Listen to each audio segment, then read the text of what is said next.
야, 한동훈 관련해가지고 네. 굉장히 깜짝 놀랄 만한 보도가 하나 나왔습니다. 이게 지금 너무 안 알려지고 있어서 이거는 좀 아주 깊이 있게 봐야 될 것 같다는 생각이 듭니다. 네. 최상병은요, 임성근 사단장의 무리한 지시로 너무나 안타깝게 순직을 했습니다. 법원에서 이렇게 판단받았습니다. 네.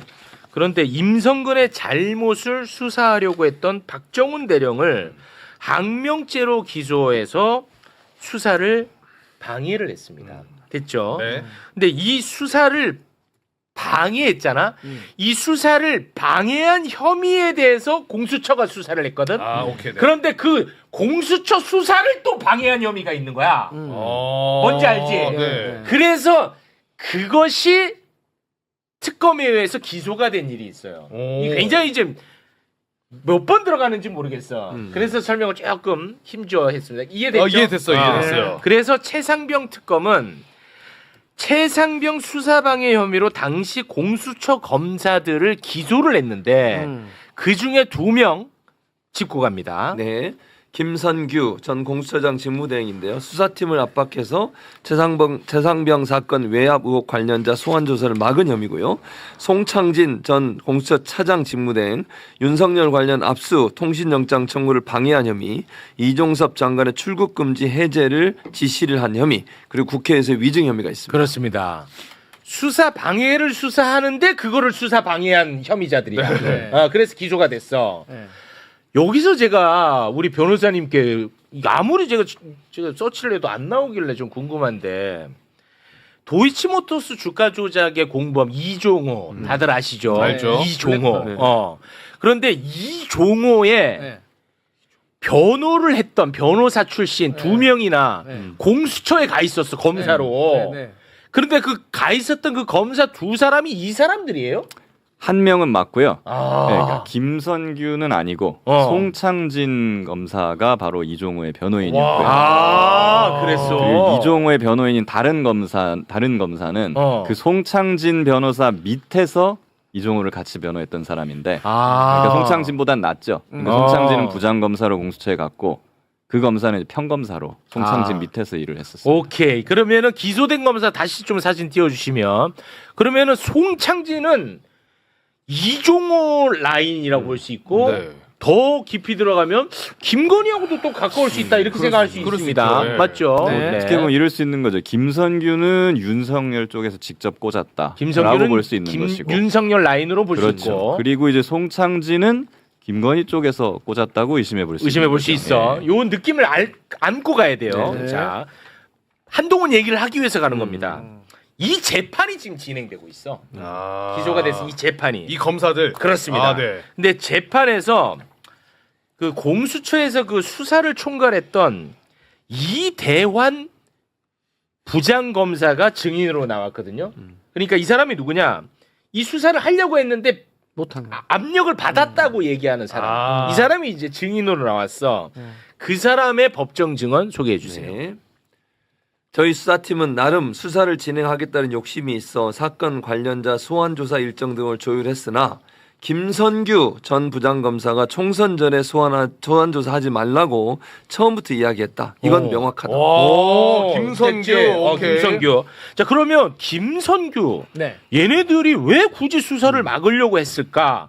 그것을 유추해 볼 수 있는 이야기도 이번에 법정에서 나왔습니다. 왜 막으려고 네. 했습니까? 예. 여기 특검이 이렇게 물어봐요. 김성규, 송창진이 평소 윤석열 전 대통령과 친분을 과시하는 걸 보거나 들은 적 있나 물어봤더니 이대환 검사가 김건희 여사님을 형수님이라고 했고 대통령을 VIP라고 했다. 한동훈 장관님 등 윤석열 정부 유력한 인사들과 친분을 말했다. 한동훈. 네. 그리고 김성규가 한동훈과 친분을 과시하면서 한동훈이 김 부장님 공수처 처장하실래요? 차장하실래요? 라고 하는 말을 들었나? 그렇게 물었고요. 자신이 공수처 차기 지휘부에 오를 것처럼 말한 적 있냐 얘기했더니 여러 번 얘기를 했다고 얘기했어요. 이거 뭡니까? 자, 변호사님. 일단 공수처 구성부터 좀 설명을 드려야 될 것 네. 같아요. 일단 공수처는 부장검사가 4명 있습니다. 1, 2, 3, 4부장. 저기서 이대환 부장검사는 4부장검사고요. 김선규가 1부장, 송창진이 2부장이에요. 근데 김선규, 송창진 1, 2부장이 왜 중요하냐면 그 당시에 공수처장하고 차장은 문재인 정부 때 임명된 사람들이었어요. 네. 근데 임기가 얼마 안 남았어요. 이제 곧 나갈 거란 말이에요. 네. 그러기 전에 윤석열이 이제 자기 사람을 공수처에 심어놔야 되잖아요. 네. 그러니까 일단 1, 2부장부터 먼저 보내놓고 네. 그 다음에 이 처장 차장이 임기가 다 하면은 이 사람들을 올리려고 처장. 아마도 그렇게 처음에 계획해서 보낸 걸로 저희는 보고 있어요. 알박기죠 일종의. 네. 그랬었는데 이제 최혜병 사건이 터지고 뭔가 막 이렇게 되면서 이게 김선규, 송창진 이런 사람들이 여기에 막 연루되고 하니까 아마 처장 차장으로 바로 올리지 못하고 새로운 사람들을 찾던 도중에 이제 우리가 아는 그 오동훈 처장이라든가 이런 사람을 윤석열이 이제 투입한 것으로 그렇게 의심을 해볼 수 있는 상황이고요. 근데 오동훈이 오기 전까지 상당히 시간이 길었어요. 네. 왜냐하면 이제 기존의 처장 차장 퇴임을 했으니까 그 기간 동안이 상당히 이게 최혜병 사건 초기에 몇 개월인데 이때 그러면 처장 차장이 없으면 누가 합니까? 1부장이 처장 대행, 2부장이 차장 대행을 한 겁니다. 오히려 더 좋아지네. 그 시기의 얘기가 아닌가 싶어요 이게. 그래서 총선 전까지는 수사를 못하게 막았다는 거야. 맞아. 그리고 총선에서 민주당이 이기고 그다음에 특검이 출범했잖아요. 그러니까 야 이제 수사하라고 했대. 근데 그 와중에 한동훈 이름이 거론이 되는 거야. 맞아. 너 공수처 처장 할래 차장 할래? 대박이네 이거. 딱 맞아 떨어지는 거죠 이게. 네, 문재인 정부 때 해놨던 처장 차장은 이제 나갈 거고 나갔고 그러면 김선규, 송창진 둘 남았는데 거기다 대고 한동훈이 됐든 윤석열이 됐든 간에 뭐 하고 싶어? 이 사람도 이제 나갈 그렇지, 건데. 그 이제 맞아 떨어질 수 있는 건데 이거를 이제 종편에서는 한동훈에게 질문을 해야 되는 거예요.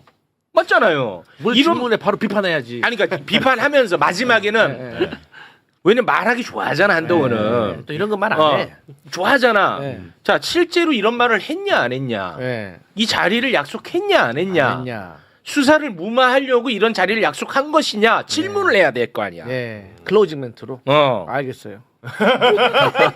접수 완료. 이거 들고 가라고. 아시겠죠? 그리고 갈게요. 이제 저도 사실 저 사람들 지금 재판하고 있잖아요. 저도 갔다 왔어요 그 재판에 증인으로. 왜냐면 저도 공수처에 공익제보를 해갖고 맞아요. 출석을 네, 했었잖아요. 거기서부터 비롯된 거니까. 거기서 이제 뭐 이종호의 변호인이 저를 조사하고 맞습니다. 한 것들을 제가 그 증언을 했는데 네. 그때 이제 저는 김선규, 송창진을 처음 봤어요. 봤는데 아주 김선규 쪽은 저에 대한 적개심이 아주 눈빛이 그래요? 예, 하면서 막 너 나 아냐 왜 나한테 이러냐 뭐 이런 눈빛으로 저를 계속 쳐다보더라고요. 그랬어요. 끝까지 반성을 하지 않고 있습니다. 근데 저는 이런 말을 해주고 싶었어요. 당신들이 똑바로 했으면 공수처는 독립기관이고 반부패기관이잖아요. 맞습니다. 당신들이 똑바로 일했으면 너가 그렇게 떠봤더니 윤석열 탄핵 안 당했을 수도 있다. 초창기에 이걸 또 내가 잘 잡아줬으면. 예, 근데 결국 당신들이 계속 봐주고 윤석열 은폐하고 하니까 급기야 뒤로 가가지고 특검까지 되고 계엄까지 하고 탄핵된 거 아니겠습니까?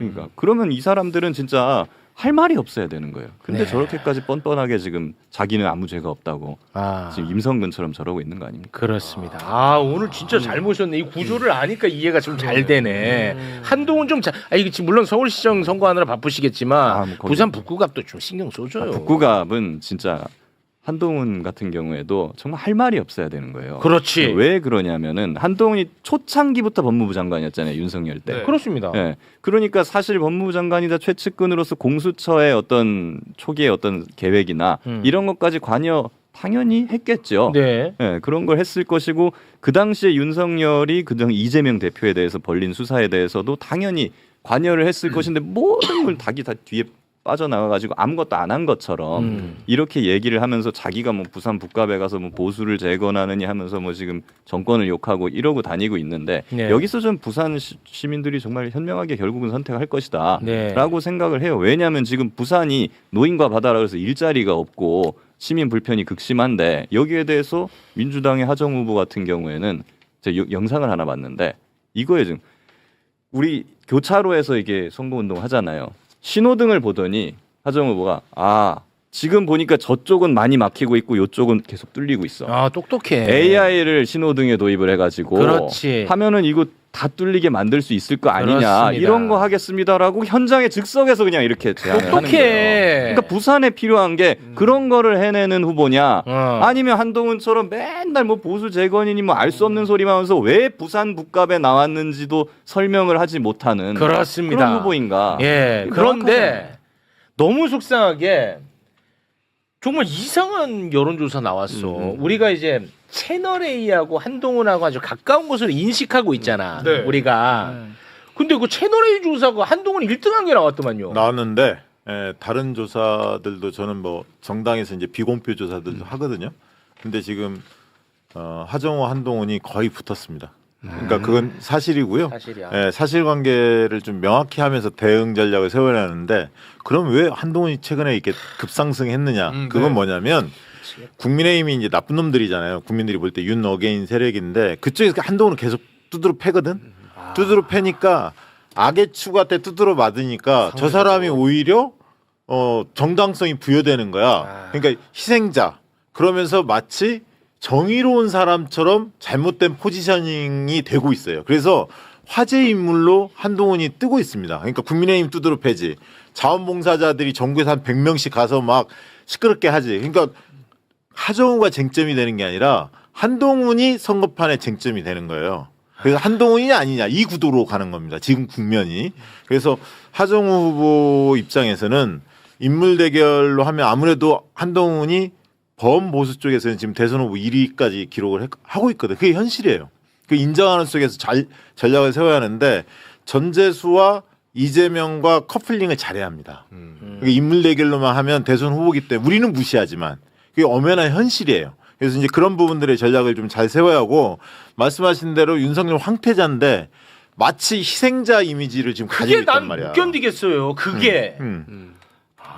윤석열이랑 한 몸이에요, 그냥. 그렇습니다. 그래서 일각에서 아유. 이야기하듯이 대선 후보는 잘 안 죽거든요, 원래. 아, 그래서 그래요? 우리가 자원봉사자들이 대거 내려가는데 부산의 활동가들이 어디가 있냐면 전부 다 전재수 캠프로 가 있어요.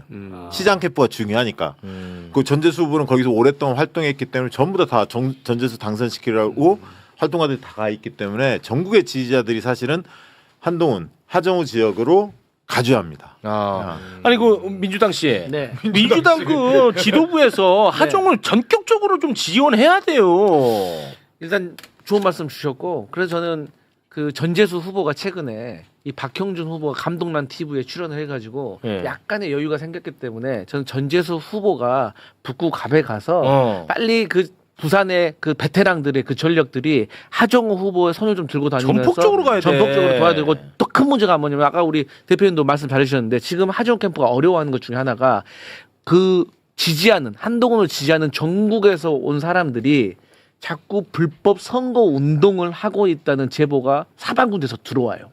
근데 그것을 체증을 통해 가지고 증명을 해서 이게 법적 처벌을 받게 해야 되는데 여기에 대한 현실적으로 조금 대응이 좀 부족한 것 같아서. 그 중앙당이 문제가 있어요. 뭔 문제가 있냐면 제가 캠프를 지난주에 갔다 왔거든요. 갔다 왔는데 하정우 캠프. 네. 네. 하정우 후보도 만나고 왔습니다. 예. 무슨 얘기냐면 카메라 감독이 낙상 사고가 있었잖아요. 그렇습니다. 그게 많이 화제가 됐잖아요. 예. 중앙당이 때리지 않았습니다. 제대로. 근데 하정우 후보 측에서도 왜 그걸 쟁점 안 시켰냐 물어봤더니 네거티브를 좀 안 하려고. 그게 네거티브 그러니까 아니야. 그 얘기를 캠프도 안 했지, 후보도 안 했지, 중앙당이나 부산시당에서도 강력하게 때리지도 않았는데 언론이 또 보도도 안 하잖아요. 그러니까 이런 것들이 화제가 안 되는 거예요. 시민들한테 안 들리는 겁니다. 그다음에 선거법 위반 논란도 있었잖아요. 확성기 네, 사건. 네, 마이크. 이런 부분들도 후보 캠프에서 얘기 안 하지. 중앙당도 때리지 않지. 그러니까 지금 중앙당의 스피커들이 별로 없습니다. 대변인 누군지 모르겠지만. 그러니까 이런 너 아니야? 부분에서 대변인? 부대변인. 부대변인 저거. 그러니까 지금 고공전에서 민주당이 굉장히 지금 허술해요. 솔직히. 뭐야 얘기하면. 지금? 이게 얼마나 중요한 지역구입니까? 그리고 제가 이제 그런 얘기도 했어요. 전재수와 커플링이 중요한데 여론조사 네. 해보면 전재수 지지층이 한 15에서 20%가 지지하지 않습니다. 안 붙어요? 하정우를. 왜냐하면 아. 원래 그 보수층인데 전재수 의원이 맞아요, 워낙 맞아요. 잘하다 보니까 네, 스킨십으로 다 끌어당긴 층이거든. 근데 하정우 후보는 최근에 결합을 했기 때문에 이 층들이 떨어져 나간 거예요. 한동훈 쪽으로. 아이고. 그래서 하정우가 끌고 전재수가 민다. 북구 전성시대 만들겠다. 이런 식으로 전재수가 딱 붙어야 하거든. 네. 그 캠페인에 대한 좀 조언을 하고 왔는데 아무튼 좀 비상입니다. 솔직한 얘기. 아 비상이에요? 비상입니다.